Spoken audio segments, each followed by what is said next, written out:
Students, welcome to Decode NCERT. Today we will discuss about NCERT solutions of class 9th exercise number 1.3. Question number 1 बोलता है हमारे पास write each of the following in decimal form and say what kind of decimal expansion is. ठीक है, तो हमने बताना है कि हमने इसकी एक तो डेसिमल एक्सपेंशन बतानी है और ये बताना है कि किस फॉर्म में है। तो हमारे पास हमने इंट्रोडक्शन में देखा हो, पढ़ा ही होगा एनसीईआरटी में, उसमें हमें दिया है एक टर्मिनेटिंग, एक non terminating repeating and non terminating non repeating. तो हमें पता होना चाहिए, हमें पता है कि हमारे पास टर्मिनेटिंग क्या होता है। जैसे देखो, अगर कोई हमारे पास टर्म है, ठीक है, टर्मिनेट मीन्स खत्म हो जा रहा है। जब हम किसी वैल्यू को डिवाइड कर रहे हैं और वो हमारे पास कंप्लीट आंसर दे रही है, ठीक है, और वो खत्म हो जा रही है, चाहे वो सिंगल वैल्यू आ रही है, चाहे वो डबल वैल्यू आ रही है, चाहे वो ट्रिपल वैल्यू आ रही है, 5 1 6 आ गया, वो रिमाइंडर 0 दे रही है, मीन्स वो टर्मिनेटिंग है। ठीक है, अब आती है नॉन टर्मिनेटिंग मीन्स कि वो हमारे पास एंड ही नहीं हो रहा है उस चीज का, ठीक है, इनफाइनाइट तक हमारे पास जा रही है। आगे आता है टर्मिनेटिंग रिपीटिंग।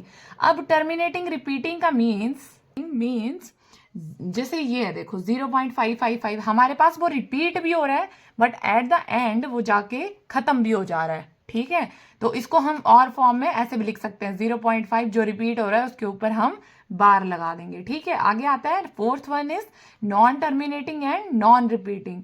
ठीक है, जब हम नॉन टर्मिनेटिंग की बात करते हैं मीन्स वो खत्म भी नहीं हो रहा है और रिपीट भी नहीं हो रहा है, जैसे कोई ना कोई वैल्यू चली ही है और खत्म भी नहीं हो रही है, ठीक है, इनफाइनाइट तक जा रही है। तो अब जैसे यहाँ पे है, हमने इसको सिंपल भी लिख सकते थे 0.36, बट हमने यहाँ पे क्या करना है, लॉन्ग डिवीजन यूज करना है। ठीक है, डिनोमिनेटर को हम अंदर लिखेंगे, सॉरी न्यूमिनेटर को हम अंदर लिखेंगे, ठीक है, और डिनोमिनेटर को हम बाहर लिखेंगे। ठीक है, तो हमारे पास क्या आएगा, जब हम 100 से डिवाइड करते हैं तो 136 क्या है, छोटा है, तो हम क्या लगा देंगे, 0 लगाएंगे और आगे पॉइंट, तो यहाँ पे क्या लग जाएगी, 0, तो ये 3 से जाएगा तो क्या आ जाएगा 300, यहाँ पे बचा 60। अब पॉइंट तो हमने लगा ही दिया है तो हम 0 एक और लगा लेंगे, तो यहाँ पे क्या आएगा 6। ठीक है, तो ये आ गया 600, हमारे पास रिमाइंडर आ गया 0, तो ये क्या है 0.36, ये क्या हुआ, खत्म हो गया, रिमाइंडर क्या आ गया 0, तो इसको क्या बोलेंगे हम, terminating. Okay, are you getting my point? Yes. अब सेकंड पार्ट क्या है हमारे पास, 1/11। ठीक है, अब हम इसको करेंगे। ठीक है, तो 1 आएगा यहाँ पे, 11 आएगा यहाँ पे। ठीक है, अब 1 तो क्या है हमारे पास, छोटा है, ठीक है, 11 बड़ा है। ओके, तो हम क्या लगा लेंगे, 0 पॉइंट, यहाँ पे क्या लग जाएगी 0, एक और 0 लगा लेंगे क्योंकि 10 भी छोटा ही हुआ है। ठीक है, हम जब भी हमारे पास एक पॉइंट लग जाता है तो हम उसके आगे कितनी भी 0 लगा लेते हैं, उससे कोई फर्क नहीं पड़ता है। ठीक है, तो 11 9 जा क्या हो जाएगा 99, अगेन यहाँ पे क्या बच जाएगा 1, फिर हम 0 लगा लेंगे, 2 0 लगी तो अगेन 11 9 जा क्या आ जाएगा 99।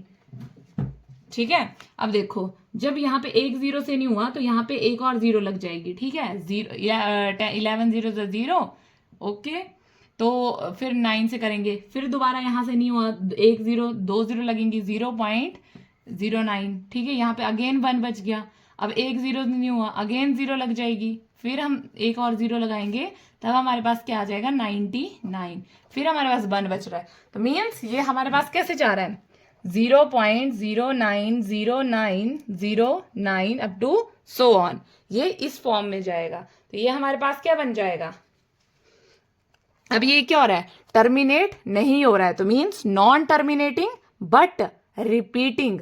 ठीक है, क्योंकि ये बार बार रिपीट हो रहा है। ओके, तो ये हम क्या लिखेंगे, non terminating but repeating. Okay, are you getting my point? अब इसके बाद हम इसका 6th पार्ट करेंगे, क्योंकि वो थोड़ा सा टफ लग रहा है इसलिए मैं उसको करवा देती हूँ, बाकी के पार्ट्स आपने इसके खुद से करने हैं। ओके, तो 6th पार्ट क्या बोलता है हमारे पास, 6th पार्ट है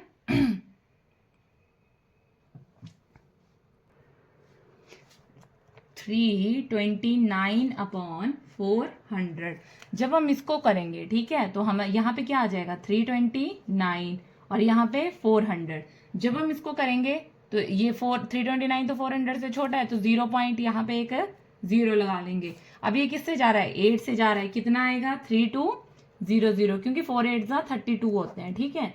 तो यहाँ पे क्या बचा हमारे पास 9, ओके, मतलब 90। अगेन हम एक और 0 लगा लेंगे, ठीक है। तो किससे जाएगा 2 से, 4 2 8, 800, ठीक है। अगेन हमारे पास बच रहा है 1, तो हमारे पास क्या बन जाएगा 1000। तो फिर हमारे पास क्या हो जाएगा, अगेन फिर 2 से जाएगा, तो क्या बचा यहाँ पे अगेन 800 आ जाएगा, ठीक है। फिर क्या बना 200, तो फिर हम 0 लगा लेंगे, तो यहाँ पे क्या हो जाएगा 5, तो ये हो जाएगा 2000। हमारे पास क्या आ रहा है रिमाइंडर, 0 रिमाइंडर आ रहा है। तो हमारे पास ये क्या टर्म आई 0.8225।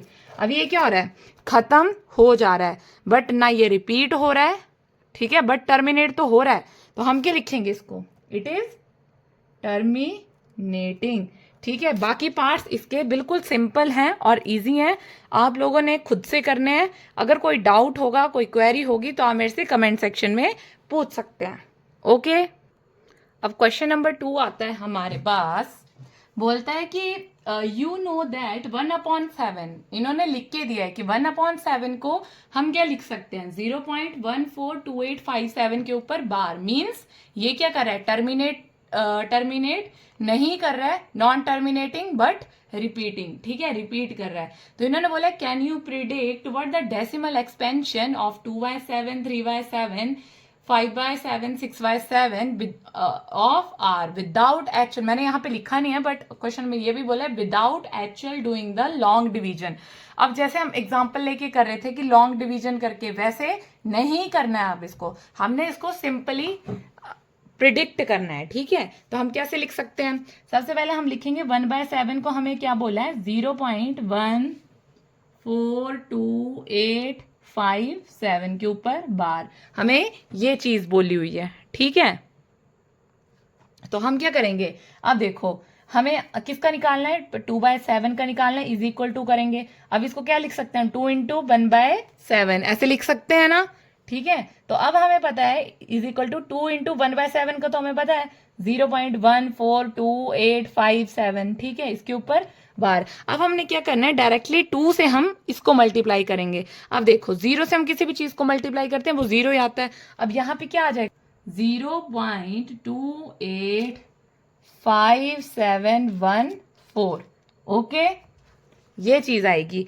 सेम वे में हम 3/7 का भी निकाल लेंगे, 3 × 1/7, तो क्या आ जाएगा 3 × कितना हो जाएगा 0.142857 के ऊपर बार। तो उसकी वैल्यू क्या आएगी हमारे पास 0.428571, ठीक है।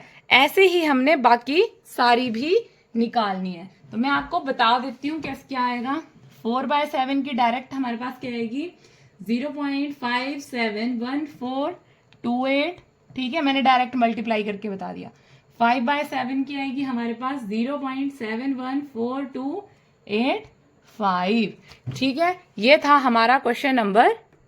अब देखो क्वेश्चन नंबर 3 बोल रहा है हमें कि express the following in the form of P/Q, ठीक है। P/Q की फॉर्म में करना है, वेयर P एंड Q क्या है हमारे पास इंटीजर्स हैं एंड Q जो है वो नॉट इक्वल टू 0 है, बट हमारे पास क्या दिया हुआ 0.6 की पावर बार, ठीक है। हमने इसको फ्रैक्शन फॉर्म में करना है, ओके। अब इसका क्या मतलब है, ये हमारे पास इट इज रिपीटिंग है ना, रिपीटिंग और टर्मिनेटिंग है, मीन्स टर्मिनेट, ओके। तो हम कैसे करेंगे, सबसे पहले हम इसको ऐसे मान के चलेंगे, लेट x मान के चलते हैं 0.6 को, let x is equal to 0.6 की पावर बार। तो इसको कैसे लिख सकते हैं 666 अप टू सो ऑन, इसको हम इक्वेशन नंबर 1 मान लेंगे, ठीक है। अब आता है, अब हमने क्या करना है इक्वेशन 1 को 10 मल्टीप्लाई कर देना है हमने 10 से बाय 10, ठीक है। तो यहाँ पे क्या आएगा 10x इज इक्वल टू, ठीक है, 10 × 0.666 अप टू सो ऑन, ठीक है। तो हमारे पास क्या आएगा 10x। अब जब हम यहाँ पे मल्टीप्लाई करेंगे, अब 0 मतलब 10 से मल्टीप्लाई कर रहे हैं, तो एक डिजिट जो है डेसिमल से इस तरफ आ जाएगा, तो क्या आएगा 6.666 सो ऑन। ठीक है, तो ये क्या आ जाएगी हमारी इक्वेशन नंबर 2। ठीक है, इक्वेशन नंबर 2 आ गई। अब हमने क्या करना है, सबट्रैक्ट करना है, किसको, 2 फ्रॉम 1। ठीक है, तो हमारे पास क्या आएगा, सबट्रैक्ट इक्वेशन 2 फ्रॉम 1, ये 1 फ्रॉम 2। ठीक है, एक ही बात है। ओके, अगर हम इक्वेशन 2 से 1 को सबट्रैक्ट करेंगे, यहाँ पे क्या है 10x है, यहाँ पे क्या है x है, तो क्या आ जाएगा 10x minus x is equal to 6.666 so on minus 0.666 so on. ये चीज आएगी, 10x में से 1x गया, इट इज 9x। ठीक है, और यहां से ये चीज गई, तो यहां से ये चीज तो सेम है, ये तो 0 हो जाएगा एग्जैक्ट। ठीक है, तो 6 में से 0 गए, यहाँ पे क्या बच गया 6, तो x की वैल्यू क्या आ जाएगी 6/9। ठीक है, हमने लिख दिया इसके डेसिमल एक्सपेंशन में। तो यहाँ पे क्या लिखेंगे, हम इसको काट देंगे, 2 3 जा 6, सॉरी 3 2 जा 6, 3 3 जा 9, ये क्या आ जाएगा 2/3। तो हम क्या लिखेंगे 0.6 बार को हम क्या लिख सकते हैं 2/3 इज द आंसर।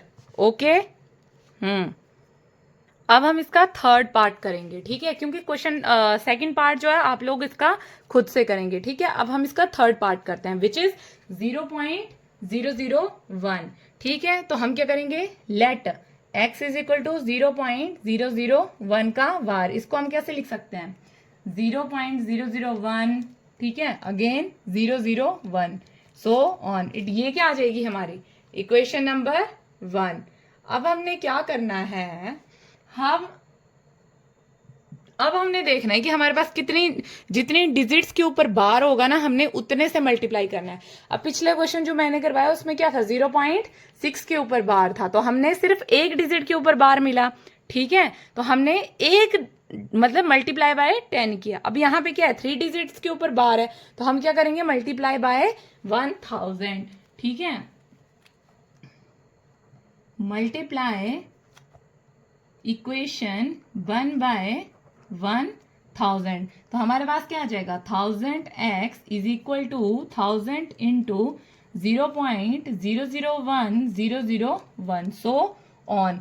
तो क्योंकि जब हम इसको अगर 10 से करते तो यहाँ पे अगेन 0 ही रहता। ठीक है, 100 से करते तब भी 0 ही रहता, जब हम इस तरफ को लेके आते हैं इसको, है ना, तो फिर क्या आ जाएगा 1000 से करेंगे तो ये हमारे पास 1 मिल जाएगा। ओके, इसलिए हमने इसको 1000 से किया। Are you getting my point? तो ये क्या आ जाएगा 1000x इज इक्वल टू, अब ये क्या 3 डिजिट, तो यहाँ से 3 डिजिट्स हमें लाने पड़ेंगे इस साइड को, तो 1.001001 सो ऑन। ये क्या आ गई हमारी इक्वेशन नंबर 2। तो हमने क्या करना है